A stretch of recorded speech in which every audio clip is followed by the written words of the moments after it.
जय माताजी मित्रों, हूँ मनीषाबेन आपનું સ્વાગત કરું છું અમીધારા કિચનમાં। તો આજે આપણે બનાવશું જલેબી। આ જલેબી 10 મિનિટમાં બની જશે। બહારથી એકદમ ક્રિસ્પી અને અંદર રસ ભરેલી રસીલી તૈયાર થશે અને બહાર માર્કેટ જેવી બનીને તૈયાર થશે। તો ચાલો આપણે બનાવવાની શરૂઆત કરી દઈએ। તો આપણે સૌથી પહેલા તો ચાસણી બનાવવાની છે। તો ચાસણી બનાવવા માટે મેં એક બાઉલમાં 1 વાટકાના માપથી આપણે 3 વાટકી જેટલી ખાંડ લીધી છે। તો આપણે પહેલા આને આપણી ચાસણી બનાવી નાખશું। તો ચાસણી બનાવવા માટે આપણે કડાઈ લેશું। હવે ઊંડી અને પોળી હોય એવી કડાઈ લેવાની છે ને એની અંદર આપણે ખાંડ છે બધી નાખી દઈશું। અને જે આપણે ખાંડ લીધી છે એ વાટકીના માપથી તે આપણે 3 વાટકી ખાંડ છે તો 1.5 વાટકી જેટલું અંદર પાણી નાખશું।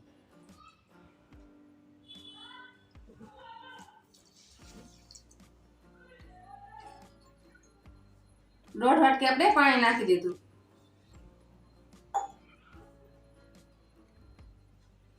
હવે ગેસ ને આપણે ફાંસ કરીને ખાંડને પહેલા ઓગાળી લેશું। તો ખાંડ આપણી ઓગળી ગઈ છે તો હવે એની અંદર આપણે 2 એલચી નાખી દઈશું। એલચીને આપણે ખોલીને નાખી દઈશું। ઉપરથી આ રીતના ખોલી નાખશું। આપણે આખી નથી ખોલવાની, ખાલી આ રીતના આપણે ખોલી અને નાખી દઈશું। આથી સ્વાદ સારો આવશે અને સુગંધ પણ સરસ આવશે।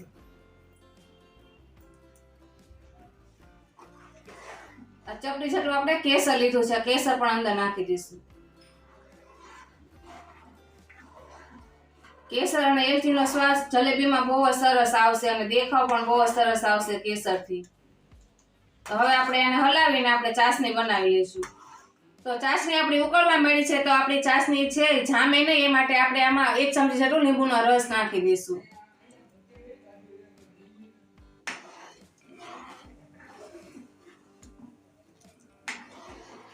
લીંબુનો રસ નાખવાથી આપણી ચાસણી છે એ ખાટી નથી થતી, એમાં કઈ ટેન્શન નહીં લેવાનું। પણ આનું આપણે જામે નહીં ને એ માટે આપણે એમાં લીંબુનો રસ નાખી દેવાનો। તો જલેબીમાં આપણે યલો ફૂડ કલર લીધો છે, આપણે આ નાખવાનો છે, આનાથી કલર સરસ આવશે। તો આપણે નાની ચમચી જેટલો અંદર કલર નાખી દઈશું। આનાથી આપણે માર્કેટમાં મળે ને એવી જલેબી તૈયાર થશે।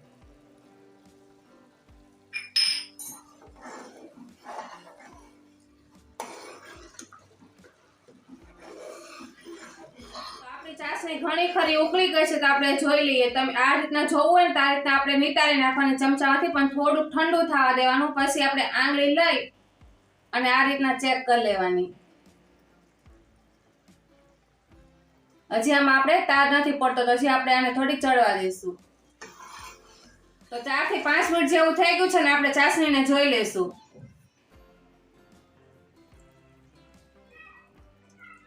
આ રીતના કરો તો તમારો તાર પડશે। આપણે તાર આખો પડે એવું નથી, થોડીક વચ્ચેથી તૂટી જાય ને એવી આપણે રાખવાની છે। આપણે ચાસણી એટલી બધી જરૂર આમાં જલેબીમાં નથી પડતી। તો હવે આપણે ચાસણીને બંધ કરી દઈશું ગેસ। આપણી ચાસણી આપણે જે જોઈએ એવી બનીને તૈયાર થઈ ગઈ છે। હું તમને ગેસ બંધ કરીને હજી એકવાર ચાસણી બતાવી દઉં। આપણે આ રીતના ચાસણી એની રાખવાની છે। આ રીતના આંગળીમાં લઈ અને આ રીતના કરી નાખવાની। થોડીક આપણી ચાસણી ભીની થઈ જાય, આપણી આંગળી છે થોડીક આમાં ચપચપી થઈ જાય એટલે આ રીતના આપણે તાર પડવા મળશે। વચ્ચેથી તમે જોવો ને તો તાર તૂટી જાય છે। બસ આપણે આ રીતના જેની ચાસણી બનીને તૈયાર કરવાની છે। તો હવે આપણે આને ઢાંકી દઈશું એટલે આપણી ચાસણી છે એ ગરમ જ રહેશે। આપણે ગરમ જ ચાસણીને વાપરવાની છે।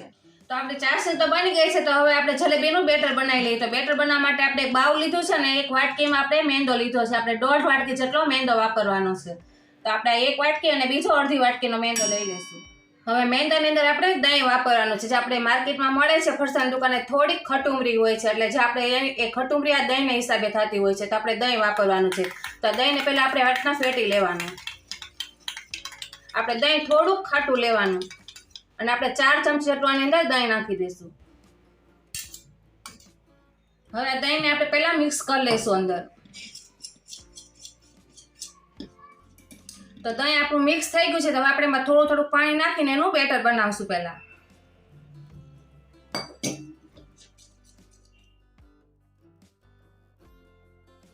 તો તમે જોઈ શકો છો આપણું બેટર બનીને તૈયાર થઈ ગયું છે। આપણે આ રીતનું એનું ફેટીને આપણે એનું બેટર તૈયાર કરવાનું છે। આ રીતનાથી કરો તો બધું એક સરખું પડે ને એવું તૈયાર કરવાનું છે। તો આપણે એની અંદર નાની અડધી ચમચી જેટલું અંદર બેકિંગ સોડા નાખી દઈશું। આની જગ્યાએ તમારે ઈનો વાપરવો હોય તો પણ વાપરી શકો છો। હવે આપણે આને મિક્સ કરી લઈશું। આ બેટરને તમે જેમ ફેરશો ને એમ તમારી જલેબી સરસ બનશે.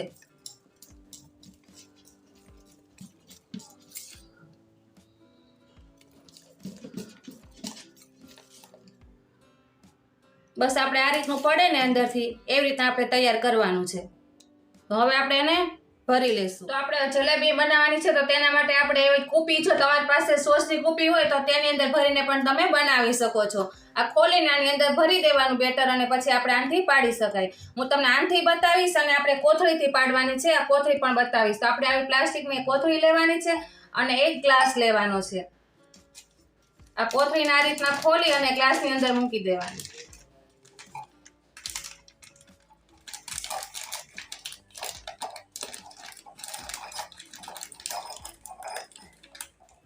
અને કોથળી અંદર આપણે બેટર ભરી લેશું ચમચીથી.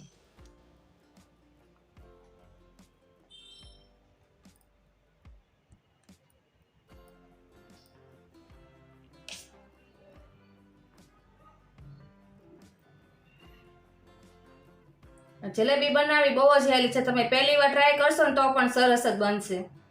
આપણે આની અંદર 4 થી 5 ચમચી જેટલું બેટર ભરી દઈશું.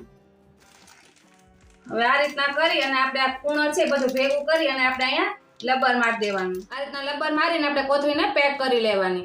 તો હવે આપણે અહીંયા મૂકી દઈશું. અત્યારે તો બાકીનું બેટર છે બધું આપણે કૂપીની અંદર ભરી દઈશું.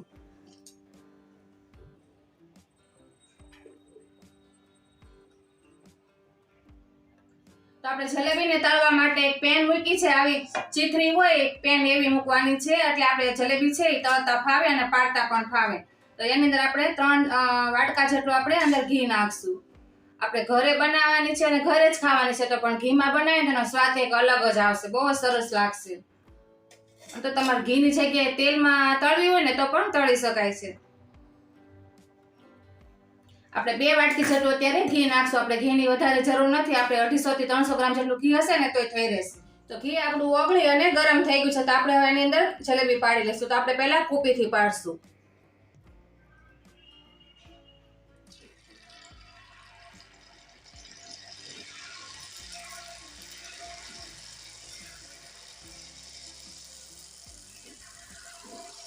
આ રીતના ગોળ ગોળ ફેરવતું જવાનું.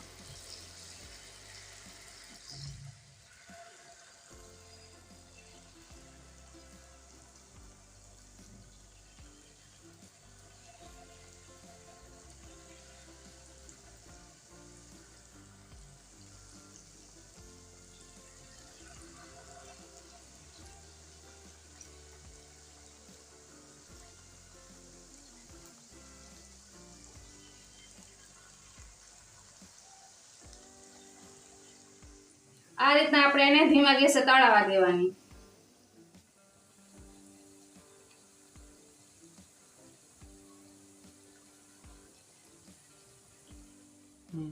આપણે તમને તળાવવાની ઉતાવળ નથી કરવાની, એકદમ ધીમા ગેસે તળવાની છે. આપણી જલેબી છે ઉપર આવી ગઈ છે તો હવે આપણે એને ચીપિયાની મદદથી આ રીતના ફેરવી લઈશું.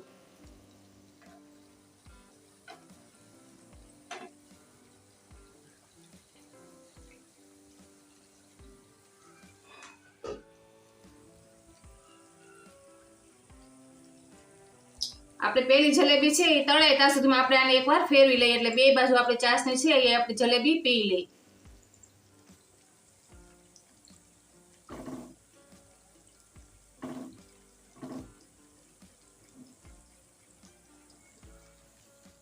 તો હવે આપણી જલેબી છે એ બધી ચાસણીને પી લીધી છે અને કલર પણ સરસ આવી ગયો છે. તમે જોઈ શકો છો આપણી જલેબી છે પહેલા સફેદ હતી, હવે અત્યારે સરસ કલર આવી ગયો છે પીળો. તો હવે આપણે આને ચીપિયાની મદદથી કાઢી લઈશું. આ રીતના નિતારીને કાઢી લેશું એટલે જે વધારાની એક્સ્ટ્રા હશે ને બધી ચાસણી બધી નીકળી જશે.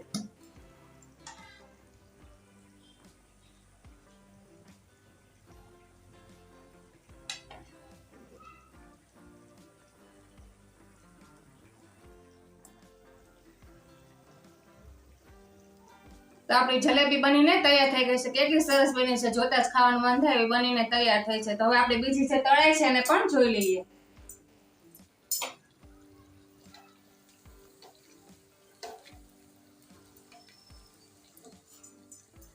તો આપણી બીજી જલેબી પણ તળાઈ ગઈ છે. તેને આપણે ચીપિયાથી આ રીતના આપણે ઝારામાં લઈ લઈશું. અને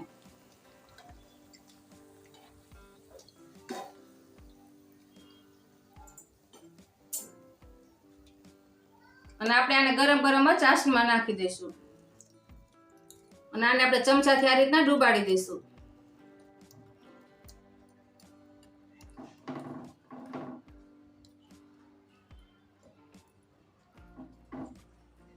હવે આવી રીતે આપણે બધી જલેબીને પાડી લઈશું અને આપણે આને થોડીક વાર ઢાંકેલી રહેવા દઈશું.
તો તૈયાર છે આપણી ગરમા ગરમ કુરકુરી અને રસભરી જલેબી. રેસીપી સારી લાગે તો વિડીયોને લાઈક, શેર અને ચેનલને સબસ્ક્રાઇબ કરવાનું બિલકુલ નહીં ભૂલતા અને ફરી મળશું એક નવા વિડીયો સાથે. ત્યાં સુધી જય માતાજી.